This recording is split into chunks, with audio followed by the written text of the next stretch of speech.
വൈദ്യുതി പോസ്റ്റുകൾക്കുള്ള വാടക കുടിശ്ശിക വരുത്തിയതിനാൽ കോഴിക്കോട് നാദാപുരം മേഖലയിൽ ഇന്റർനെറ്റ് കണക്ഷൻ വിച്ഛേദിച്ചു. നാദാപുരം മേഖലയിൽ കരാറെടുത്ത ഫ്രാഞ്ചൈസി കുടിശ്ശിക വരുത്തിയതിനാലാണ് KSEBയുടെ നടപടി. ഇന്റർനെറ്റ് തടസ്സപ്പെട്ടതിനാൽ ഇവിടെ സർക്കാർ ഓഫീസുകളുടെ പ്രവർത്തനം താറുമാറായി.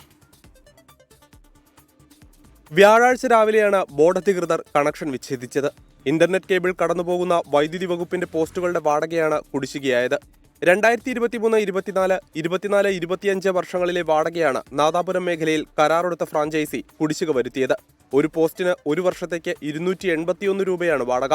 1088 പോസ്റ്റുകളാണ് നാദാപുരം മേഖലയിലുള്ളത്. സംഭവത്തിൽ പ്രതിഷേധവുമായി കേബിൾ ഓപ്പറേറ്റേഴ്സ് അസോസിയേഷൻ രംഗത്തെത്തി.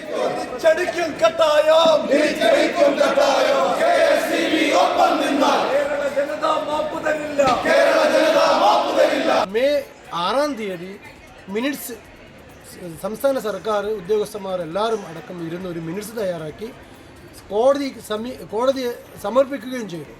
അതിൽ വ്യക്തമായിട്ട് പറയുന്നുണ്ട്, ആ മിനിറ്റ്സ് എല്ലാം നിങ്ങൾക്ക് സൈറ്റിൽ പോയാൽ കാണാൻ പറ്റും.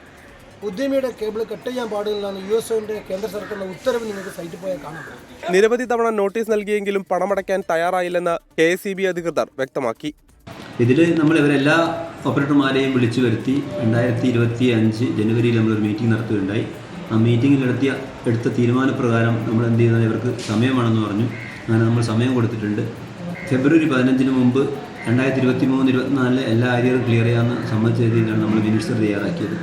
ഇന്റർനെറ്റ് കണക്ഷൻ വിച്ഛേദിച്ചതോടെ KSEB ഉൾപ്പെടെയുള്ള സ്ഥാപനങ്ങളുടെ പ്രവർത്തനം താറുമാറായി.